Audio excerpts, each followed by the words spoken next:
All right, and we're back for another episode of the Lakers Fast Break podcast. Stereo Glassford, coming right back at you here from Lakers Fast Break. Pop Culture Cosmos, Inside Sports Fantasy Football, and Game Source. We truly appreciate everyone out there listening to all of our shows. And if you can, please give us a 5-star review. If you can, because I know you're in a bad mood right now. But everywhere you get your podcasts, if you can, give us a 5-star review.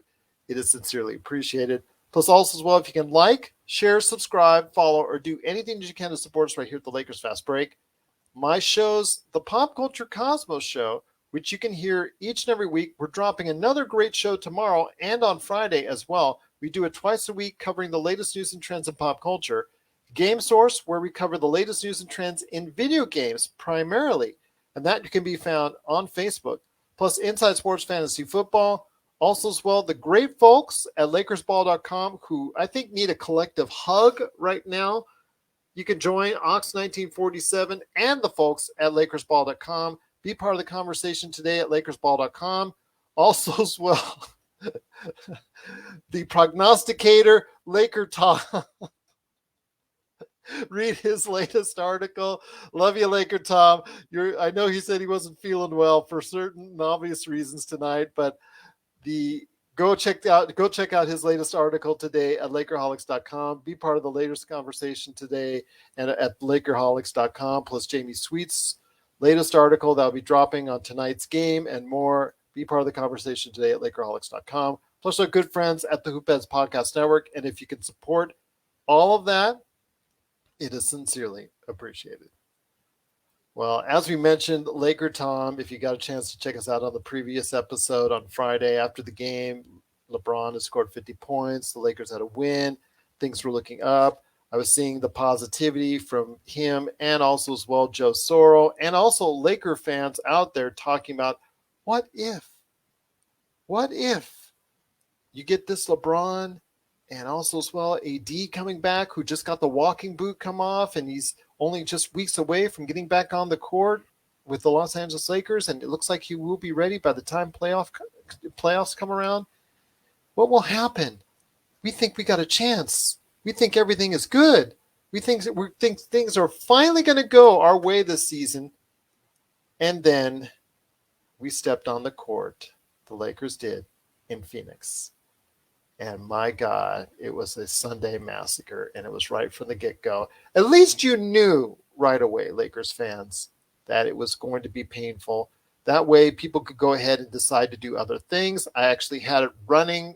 I will be honest with everyone out there. I had it running alongside what I was doing, taping the Pop Culture Cosmos, and also as well, I got a chance to check out episode 2 of Winning Time, which I'll talk about on the back end of the show.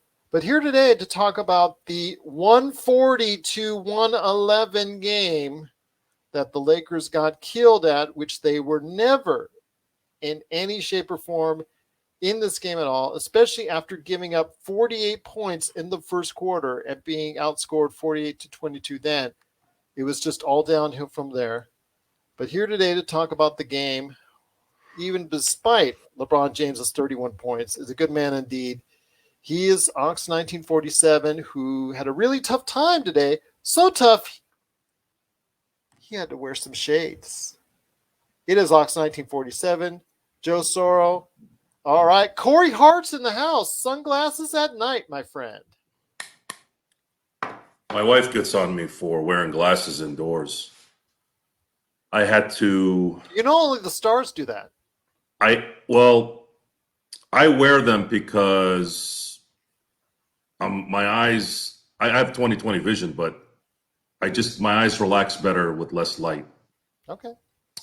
Just it's my thing. I don't know how else to say it, but relaxing wasn't a thing you couldn't do. I usually don't. I don't put them on in my house, but I did feel that I needed to today after the 5-minute mark of the first quarter, being that we were playing the Pheonix Suns. After the 5-minute mark, I was pretty much, I knew I'd have to come back on here and explain that the last show was a complete fabrication. What I really wanted to say after the Washington Wizards win was they are the Washington and Wizards. And we just happened to play a game that we won against a terrible team, and that it would not translate to Sunday, and it would likely be a blowout. That's who I am. I am a realist. However, I indulged possibly the audience. I don't know if they bought it. If you did, I'm sorry you did. That's probably the last time I'm going to do that. And thinking positive, I guess I sort of get it. You want to, I do somewhat believe in, if you bring the positive things happen. But even that tends to kind of be BS too. It's the Lakers just don't have enough talent. This game showed within the first 5 minutes that the Lakers cannot hit open shots. They cannot run a decent offense. The not having Anthony Davis is just in a team that's not talented and is old. It's just not going to work. Stu Lance has said it for years. This is a young man's game. Granted, you have typically a veteran type team that wins it every year, usually a seasoned 6, 7, 8 year veteran run team, but not 14 and 15 and plus. And we have a lot of those guys on this team. And that's just the reality of it all. And it's starting to come to a final head here. Unfortunately, we're going to probably lose to the Clippers in the play-in, which is what I am dreading right now. I wouldn't mind losing to Phoenix in the first round if that were the case. But the fact that we got to go into a play-in and lose to the Clippers because it's likely Kawhi and PG-13's coming back, we're going to get smoked. New Orleans doesn't want to win any more games. San Antonio, I don't know if they have enough gas to get to the 10 or the 9. To put a button on this first comment or the first comments, I just had the urge to watch the movie Get Out because I really believe I'm in the sunken place at the moment. And really good movie, by the way. Absolutely a really good fantastic movie. Anytime a movie can get you really angry and want to go and take heads off, they've done their job. And again, it's where I feel like we are in, and that sunken place is it's never going to stop. It's over. This year this is the end of the movie. We're coming up to the end of the movie. Whatever's happened in the movie, whoever's been in that spot is in that spot. There's no reversing it. So we're in that no reverse mode. And the way Anthony Davis's ankle twisted, being someone who's twisted their ankle at the very least 50 times in their life, and at least a couple times like that, that is not going to be a recovery this year. Maybe he will try to play, but he will not be effective. Anthony Davis doesn't have a pain threshold that would allow it. Unfortunately, he doesn't have any help other than LeBron James, and on the occasion, the few role players that we have. So we are going to win here, win there, and it looks like the competition from 9 and below isn't really seizing the moment. So it's looking like we're going to get that play-in series, but we are likely going to get smoked extremely badly by either the Clippers or what looks like Minnesota. And Minnesota's been, I'd say Minnesota's really worked us just as much as Phoenix has this year. It's the first time I've ever seen it happen, but they seem to match up very well against us, and they can't beat Minnesota. So yeah, we're what, 2.5 weeks away from coming to this awful end, and we're going to have to hang in there for probably another game or two, and we can finally end the movie and put it away and just say a Hail Mary that Rob can revamp this thing in the summer, or it's sayonara for the LeBron era.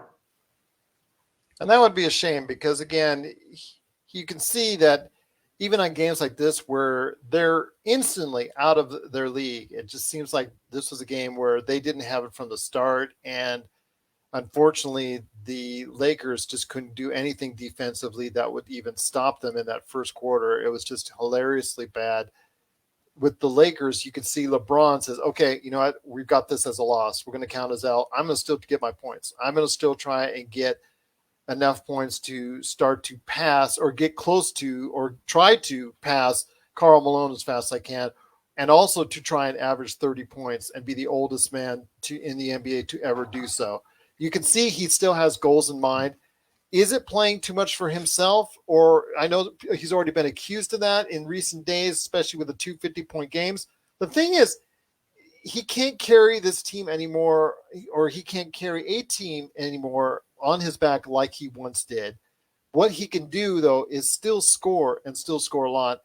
Ultimately, it doesn't add up to wins as much as it used to. But still, I mean, the fact that he's the only thing out there. I know a commenter on one of my drops earlier, my post over the weekend, he said, you know, it's just him. He's the only one out there, seemingly at times. You're right. He is the only one out there, whether by choice or by design. He's just not getting much help. This is the worst team he's been on. Yeah. Even the 07 Cavaliers, who are not, I mean, 07 is by far the worst season I've ever seen the East have in terms of just overall quality of teams.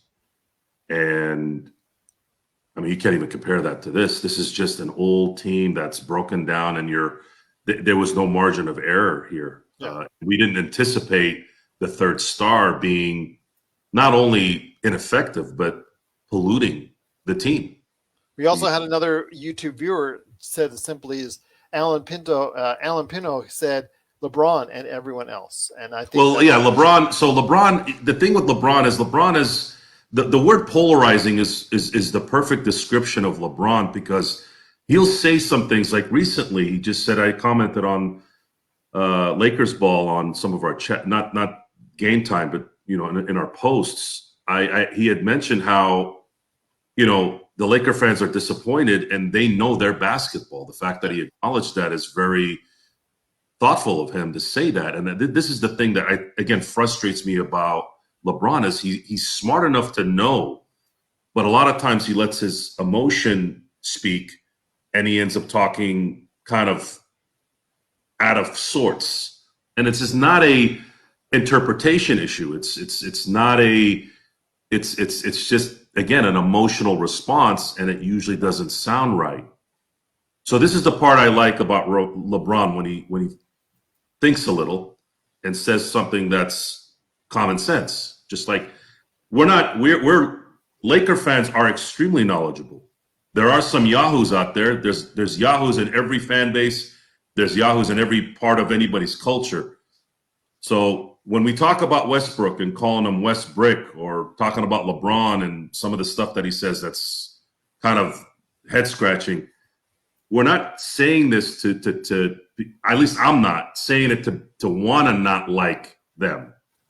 I want to like them, and this has nothing to do with their families. This has nothing to do with their personal lives. This is strictly about basketball. And this is and this needs to be a lesson for people who are watching this, who need to understand that, you know, the constant Twitter and Instagram and social media, now we're closer to the athletes and the actors and the celebrities and all. You know, I don't like that. I don't want to know what LeBron does when he goes and eats breakfast. I couldn't care less. If I walk by LeBron today, I'm walking by and I'm going wherever I'm going. I'm not going to sit there and try to get an autograph. I know that's me. It's just I don't really get starstruck. I'm not impressed by anyone, really, other than people that I know. I'm not. So it's easy for me to feel good about criticizing the play because I'm only talking about their play.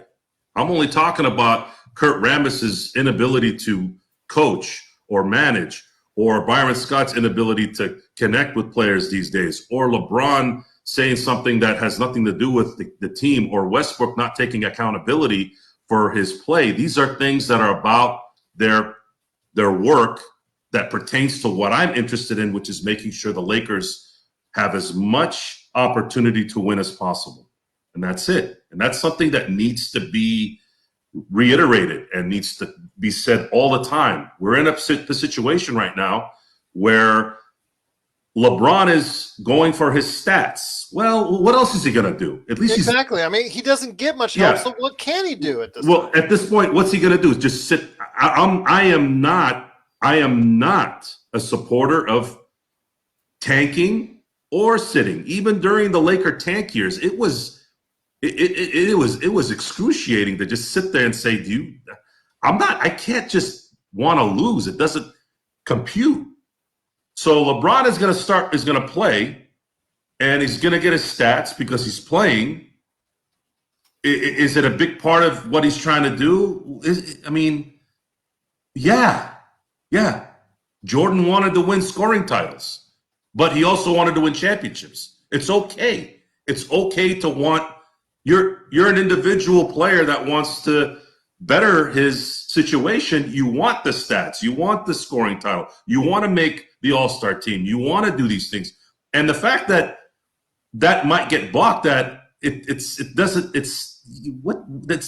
not very smart. Come on. It's fun. Enjoy it. You want to be the best at everything you do, and this is what you want to do. And LeBron is probably going to be the first. Well, he's already the first 30-10-10 player ever. He's going to be a 40-10-10 player, and that record is as unattainable as the 56-game hitting streak by Joe DiMaggio. Say that, spell that out again. You said 40-10-10. What do you 40-10-10, which means 40,000 points, 10,000 rebounds, and 10 assists. Okay, because he passed the 30,000 10-10 just recently. Yes, correct. He just passed it tonight. So that is a career triple-double at 40,000 points. You are talking about, let's segue to who I compare him to, which is that now Tom Brady has now come back after a 6-week retirement. So I guess Giselle didn't want him around the house after all. No, I don't. There was some things going on about 2 weeks after he announced he was retiring. I'm going, is he what? Why is this even coming out? Talking about, this and that. I won't get into the details. Obviously, this is a Lakers show, but just retire when you're dead. At this point, let him take you out. Let some guy cheap shot you and really take you out. I mean, at this point, the guy threw for 5,300 yards this year. LeBron is scoring 30 points like he's 28 again. Win the scoring title. Get your stats. And where else can you get another 40? Give us something. Give us something to celebrate. Just like Kobe scoring 60 in his last game. Everyone is sitting there going, "Well, it took him 50 shots to get 60." Dude, it was his last game. He scored 60. No one is ever going to score 60 in their last game. Ever. That'll never happen again. So enjoy the games, too. It's hard. I know every year you want them to win the championship, but you also got to look at the feats and say that, hey, I saw Kobe's last game where he scored 60. It was the building was electric. It was as big as a finals game clincher in a lot of ways. And you were there to watch it, and it was nice. LeBron is going to pass Karl Malone this year, and he's going to pass Kareem halfway through next year, and he's going to be wearing a Laker uniform. And all it does is every 20, 30, 10, whatever years, it just shifts to another Laker. Yeah. Every record shifts to another Laker. So enjoy it as a Laker fan that we're able to see Karl Malone in a Laker uniform, Kareem in a Laker uniform, LeBron in a Laker uniform, and just enjoy this and understand that at this point, with all the stuff that's going on this year, that we're not winning, we're not going to get out of the play-in. And even if we did, it'll be 4-0. And then we can finally metaphorically put the shotgun right in the mouth and let it rip. So, Yeah. Enjoy the last 15 games and whatever is left after that, if there is, and let's start. I'm hoping that Rob and the front office can turn this around this summer. If there's one guy that you can do it with, it's LeBron, where you can have a really bad season because he's already done it, right? 2018, they didn't look like they were going to do much after that. Boom, in one summer, we win the championship the following year. So it's possible. And LeBron seems to be, he might have slowed down, but he's still pretty capable. We have to kind of hope that AD goes into 1999, 2000 Shaq mode in his training this offseason, and then he can maybe stay healthy next year. But if he didn't do it this last season, I don't know when he'll do it, to be honest with you. I don't have a lot of confidence in that. Once again, the Lakers did, I have to say it, they got smoked. 140-111 by the Pheonix Suns at Phoenix. Tomorrow night, they are back at the Crypto.com arena playing against the Toronto Raptors. That game is a Monday, 7:30 tilt Pacific time. We'll be here after the game. But before we head on out, my friend, I do want to go ahead and note a couple things before we head on out. Also, some comments from the YouTube viewers out there. I wanted to go ahead and share that with you and you hear your thoughts on it before we head on out.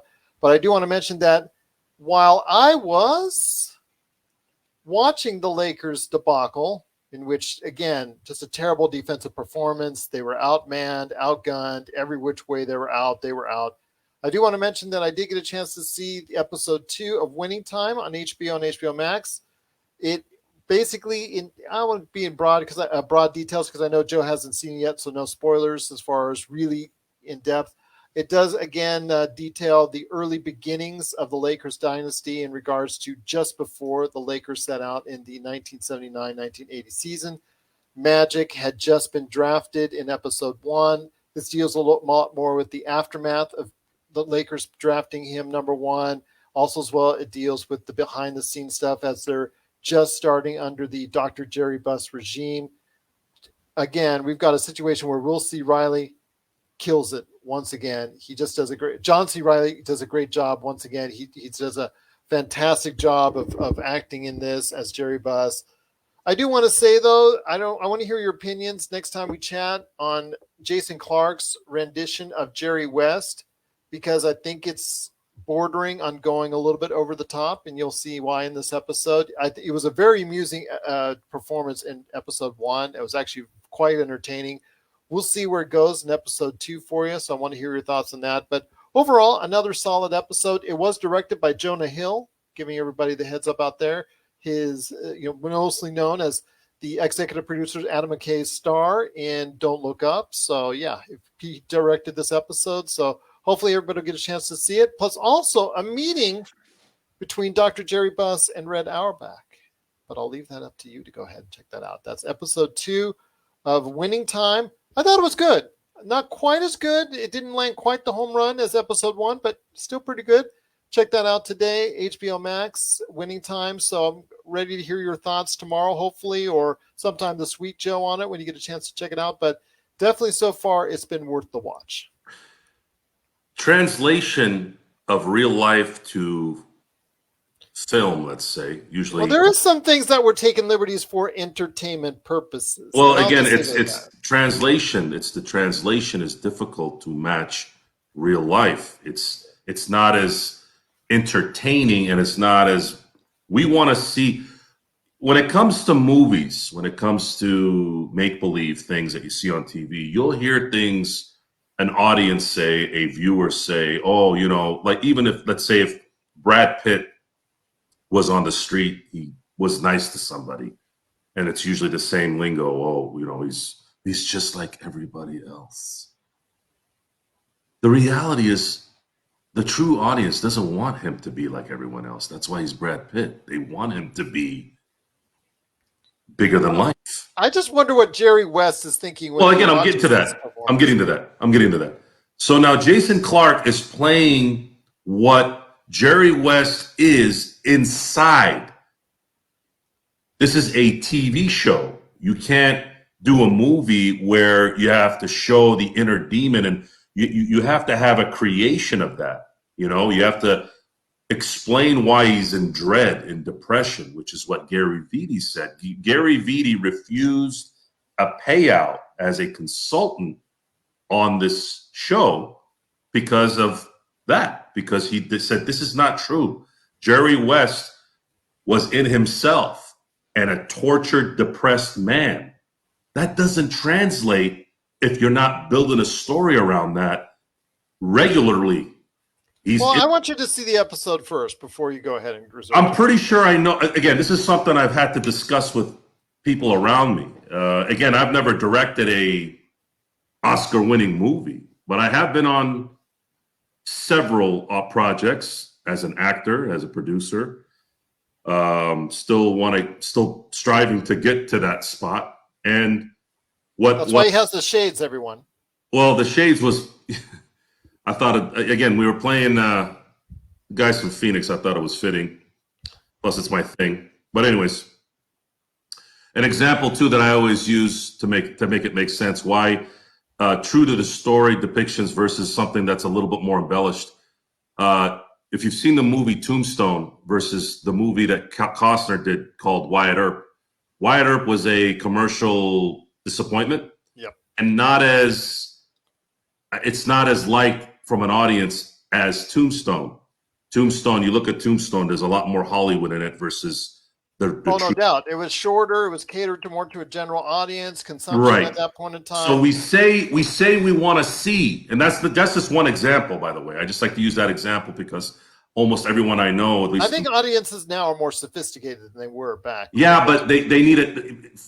True, but you also still need more of a TV show. You need 10 episodes to explain the story. People are going to say, that movie was not good, but then it was 2 hours. Of course it's not going to be good. There's not enough story time to do that.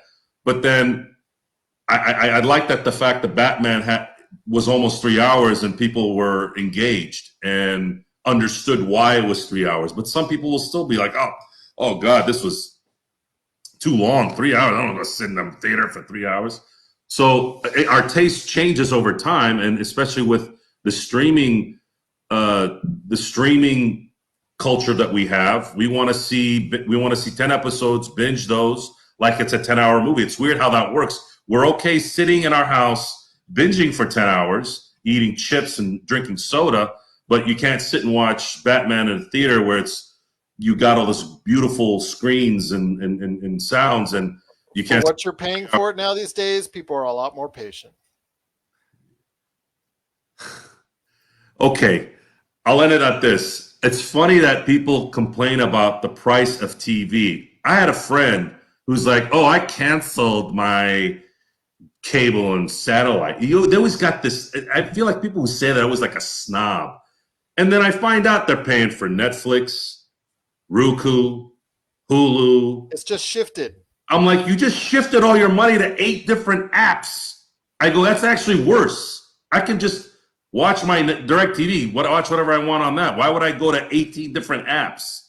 So people are so full of crap sometimes, and it makes sense even more when it comes to what they want to see on TV and what they want to see that's true. Look, you don't want to see what's true. You want the action. And for me, maybe it's easier for me to know because I know Jerry West, not personally, but I've heard it all. I heard the Sidney Moncrief thing years ago. I heard he's tortured. He can't watch every game as a game 7. You've heard all that. So I already heard all that. But his depiction of this maniac is basically him inside. They're just making it outward so you can see it. Otherwise, him sitting there doing this, you're going to be sitting there going, what's wrong with him? Why isn't he doing anything? He does a little bit of that as well. But, again, check out the episode 2 on HBO Max. It is winning time. It's been a good watch so far. If you have any thoughts on it, please let us know in the comments anytime you want, or Lakers Fast Break on Twitter, or LakersFastBreak@yahoo.com. But before we head on out, my friend, I wanted to drop this on you, man. Two great comments from our YouTube viewers. I know Terrell Davis does usually an awesome job, but I wanted to go ahead and focus on Andrew McFarland and Wes Trueblood on our YouTube channel. And thank you so much, all 3 of you guys, for watching us on a regular basis. Wes Trueblood, he laid some comments on us on our last episode. Another great show, guys. I just cannot see this team doing anything in the playoffs. I hope I'm wrong, but even in my most optimistic moments, I cannot see this team making it out of the first round, just like you, Joe. We are just one game above 500 with both AD and LBJ in the lineup, and I think we have the worst or second worst record in the league since the All-Star break. Everything for us has to go right to get a win, it seems, and in the playoffs, it'll be next to impossible for us to execute the number of perfect games necessary to make it past the best teams in the West, to say nothing of also beating whatever team makes it out of the East. I think that's as eloquently and well put, just concise right there. Just what you've been talking about, just what I've been talking about, and it's something, again, it's a harsh reality that this Laker fans have to face. It's going to set us apart on this show versus our competition, because I was reading some stuff on our competition, and I'm not going to name their names, but the delusion, the planet delusion they're on. Well, John, I mean, Joe, let me just say, after the 50 points for LeBron, it brought some of that delusion on out. No. This is ridiculous. I'm sorry, but they were anticipating, could this be an upset tonight? No, there was no upset tonight. AD wasn't playing, and this team stinks. There's no way. You might have had a chance a little bit, but we have no one to guard Ayton. Ayton, for some reason, looks like Patrick Ewing, Olajuwon, and David Robinson all in one when he plays against the Lakers. It seems like you just can't stop him. And he's good, but not that good. And then they don't miss shots. Phoenix doesn't miss shots. We miss everything. They overcorrected. They went from number one defense last year, even without AD half the time, to they shifted to offense. And these guys, they score, but they can't score when it matters. It's too late at that point. It's just fluff. They're down 30, and then they'll go on a run where they'll go, 12-0. But they're not meaningful points. And there was a stat that kept one of the Lakers empty calories, as it were.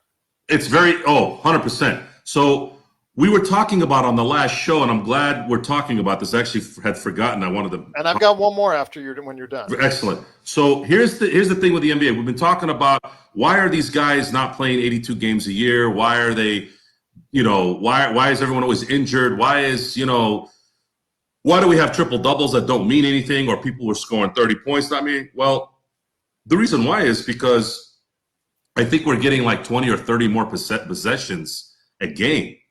And when you're doing that, your body is in constant. You don't have that half court dribble, set the offense, give the ball to the big guy, and then let him do his business anymore. We don't have that anymore. Now it's all five players just running around and just doing their sprints, shooting when they can get open and going back and this. So you got more possessions, you got more activity for 48 minutes in the body, and you have players that they're putting a lot of pressure on their joints. They're jumping higher, they're shooting higher, they're moving around higher, they're all over the place. And you saw that today because Phoenix has younger players and they have more talent, and we don't. And like Stu Lance says, this is a young man's game. And the Phoenix Suns are very young compared to the Lakers. You can't compare it anymore at this point. Well, I'll tell you what, before we head on out, my friend, one last comment, and this is a good one. It's a really long, thought-out, detailed one. Thank you so much to Wes Trueblood for dropping his knowledge.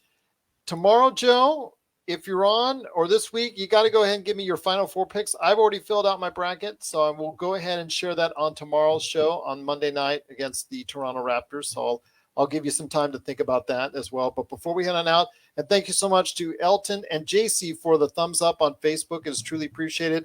Wanted to mention Andrew McFarland before we head on out, because anybody who takes the time to drop this kind of comment on the YouTube channel, I got to go ahead and pay respect to, whether it's a differentiating comment or something like that. Anybody who spends the time typing this up, you got to go ahead and acknowledge that.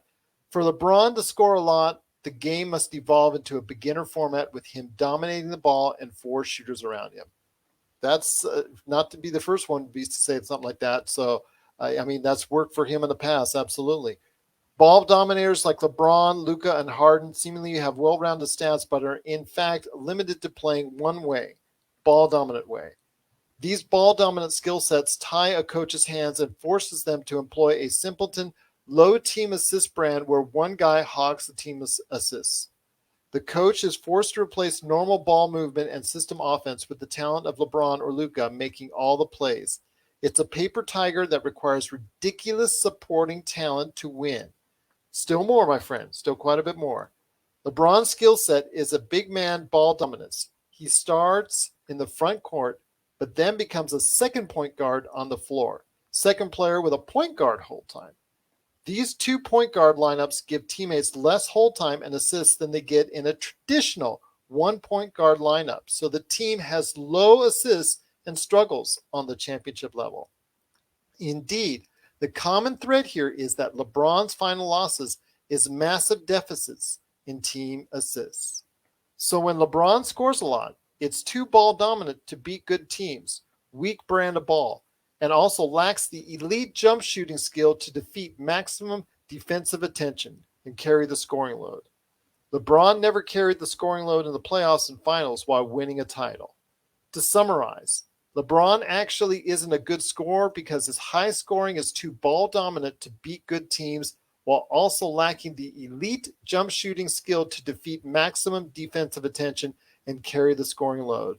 Since he can't beat good teams with high scoring or carry the scoring load in the finals, he needs elite first options to play sidekick like Wade, Kyrie, or AD. These sidekicks actually outplayed league MVPs or FMVPs, finals MVPs, of course. That's the most help possible. Bosh outplayed Rose in 2011. Kyrie outplayed Curry in 2016. And AD outplayed Jokic in 2020. Wade significantly outproduced Dirk in the 2011 finals. These sidekicks also matched or led LeBron in scoring for entire playoff runs, 11, 16, and 20.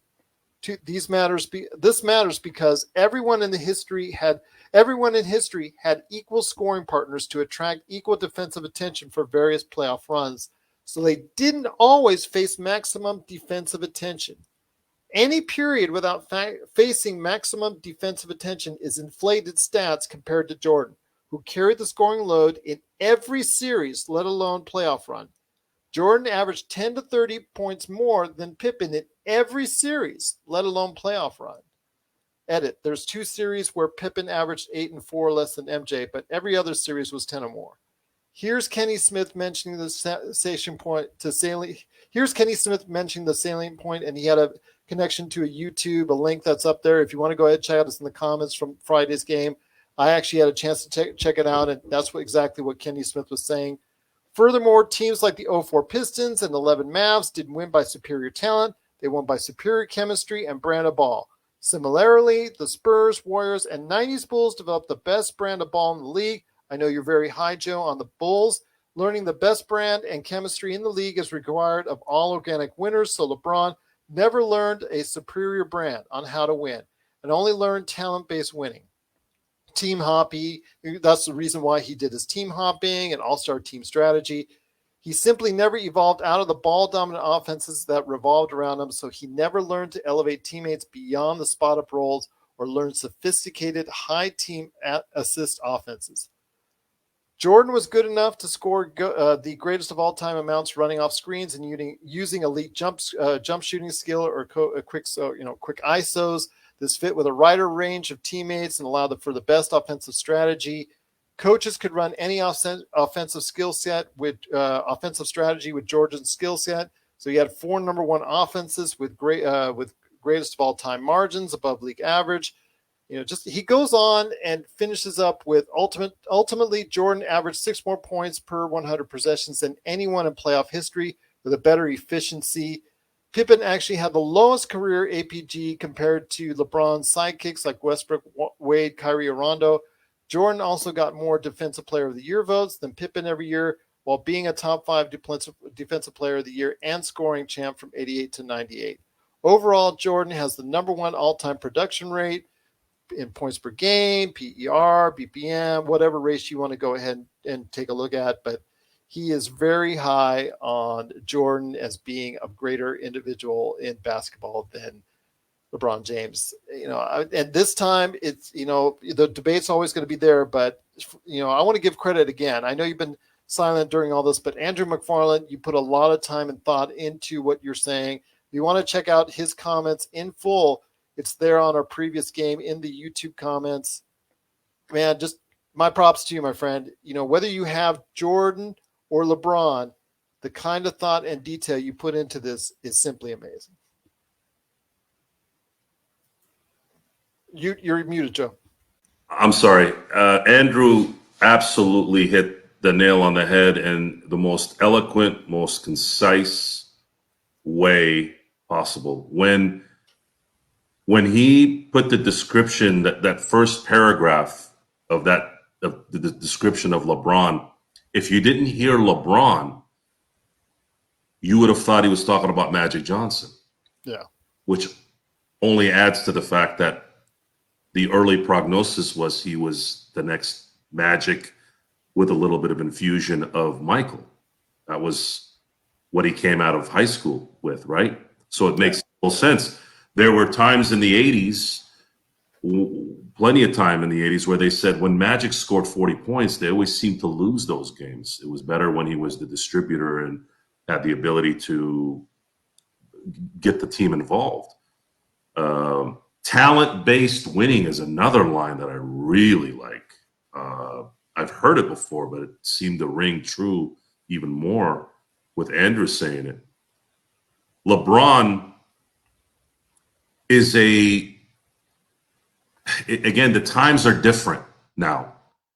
The demonstrative dictator type star is not here anymore. And if you need proof that it wasn't working, too, Chris Paul was having issues. Chris Paul is like that. That's why guys like Blake Griffin and DeAndre Jordan, that's why their chemistry never worked, because they didn't put up with his demonstrative attitude. He would likely tell them, you guys are stinking it up, be better, but they took it to heart and didn't really turn into Scottie Pippen or Bill Wennington or Pau Gasol or Lamar Odom. They didn't turn into those guys. They didn't get better with that criticism. They actually shrunk. So LeBron is in a different – LeBron's personality, even if it was demonstrative, would it translate? Probably not in this era. I just don't think that today's culture, today's mentality, it doesn't look like it would work. And LeBron's issues with his failures, he's had a few failures that shouldn't have happened. His team was up 2-1 in the 2011 finals. He should have won that. Yeah. I don't know what happened to him.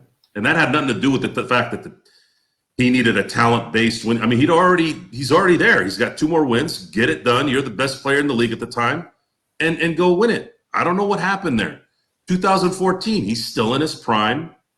He comes up lame after, in game 3, and then it was donezo after that. Those are the type of things that resonate. And Kobe in 2004, he didn't play very well in that series, and he blamed himself for that loss. There is chronicled video proof that in the biggest games, guys like LeBron, guys like Kobe, guys like Shaq, guys like Magic, guys like Kareem have come up lame.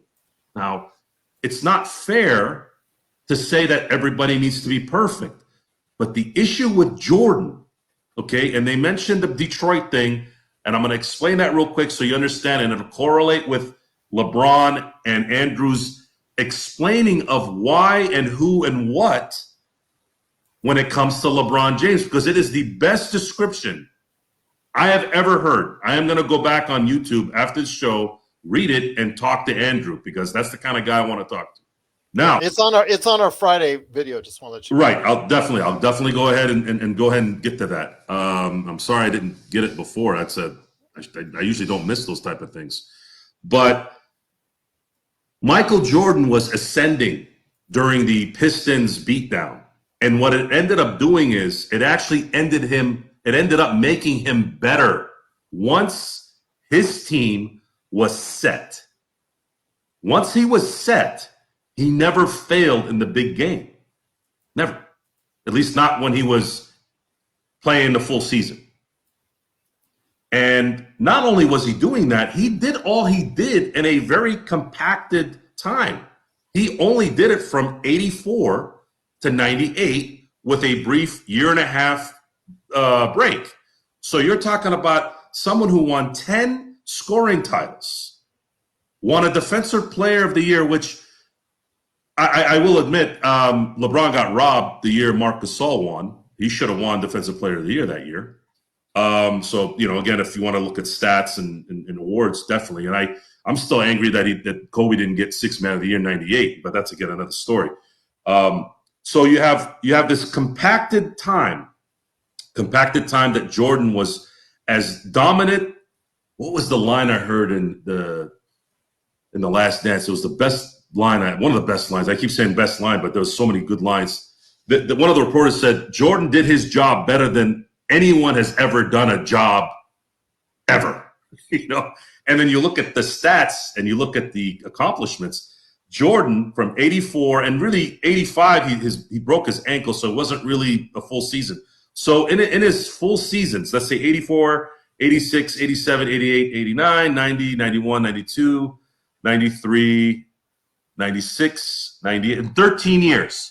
13 years of full seasons. Jordan won 10 scoring titles, won 6 NBA championships, won 5 MVPs, won Finals MVP 6 times, was the title bearer of the Godfathers, Larry Bird and Magic. Larry Bird and Magic brought the NBA out of the grave. They were about to die. And then as soon as Larry and Magic brought him out, they handed it to Jordan. And Jordan was everything. He was the guy that put up with the media. You didn't see him storming off and telling everybody to go F off. He might have, but we never saw any footage of it. Media generally loved him. Fans loved him. And it was an era where you could be a little bit of a dictator and people were like, get your pull up your pants, be a big boy. And he finished it off, never failing in the biggest games, like in the finals. And he's won more titles than all those guys. So at this point, what are we really arguing about? The guy never failed in the biggest stage. And he carried himself in a way where, how do you not admire him? Even in The Last Dance, he's explaining to people, and I like that he put this in the documentary, why, if you're angry at me for saying things like Republicans buy shoes too, or I'm saying I'm coming off like I'm not supporting things that are important to you, well, then maybe you should be following me. He kept it simple, right? Fast forward to LeBron. LeBron, you're in a different era. You're in a different generation. You have different mindset. You came from a different place. You didn't know who your dad was. Michael Jordan had his dad. All these things play into this, right? And LeBron, in the end, became a stat guy because of his longevity. Yeah. And he's 6'8", and he runs like a deer, and he can handle the ball. And I got to be honest, man, I thought he's gotten really good at shooting the last 2-3 years. I mean, his drop step fade is, I didn't think he'd ever get a post move. He got the post move as a Laker. So I'm very impressed. And again, how do you deal with the fact that your guy, your prime player, is not there? We were up 2-1 against Pheonix last year when AD was healthy. The second he went out, it was over. There was no margin for error at that. So I'll tell you what. Yeah, that's just great comments. Great comments. Wes, Andrew, both of you guys did a great job. If you have any comments, as always, at Lakers Fast Break on Twitter, leave it under our Facebook or YouTube pages, wherever you catch our videos. LakersFastBreak@yahoo.com. Be part of the conversation today. You can also leave your comments there at LakersBall.com and, of course, Lakerholics.com indeed. But once again, the Lakers head into Phoenix and get roasted by the Suns, 140-111, even though LeBron James now is the only man to have 30,000 points, 10,000 rebounds, and 10,000 assists, which he got today on his assists. So congratulations to him. It doesn't mean very much when they get smoked like they did, but congratulations to him nonetheless. The team now, just to give you a heads up, is 29-38. They're still a game and a half ahead of New Orleans, still ninth place in the Western Conference. They're 5.5 games behind the Clippers, so I think it's pretty much settled right now. The team's going to be their 9th or 10th. They are 2.5 games ahead of Portland, so it looks like they will probably keep the distance, but we'll wait and see what happens. This is going to be a pretty tough week ahead, so they've got 4 games on tap coming up pretty soon. They're going to go ahead tomorrow night at the Crypto.com Arena and face off against a really, really uprising team in the Toronto Raptors. A lot of great young wings there, a lot of guys there that can really get it done. Fred VanVleet has been shooting sensationally, so we'll see what happens there. But they face off against Toronto tomorrow night, 7:30 p.m. Pacific. So we'll go ahead and check it out there. But after the game, we'll go ahead and be here with Joe, his sunglasses, the whole 9 yards. So we'll go ahead and check that out indeed. But please go ahead and be part of the conversation tonight, tomorrow night, going forward. But we look forward to having you here on the post-game show or wherever you get your podcasts. But once again, the Lakers lose 141-11. And we'll be back tomorrow night after the Toronto game, sunglasses and all, right here. I was sunburned today. That's why I'm wearing them. Oh, okay.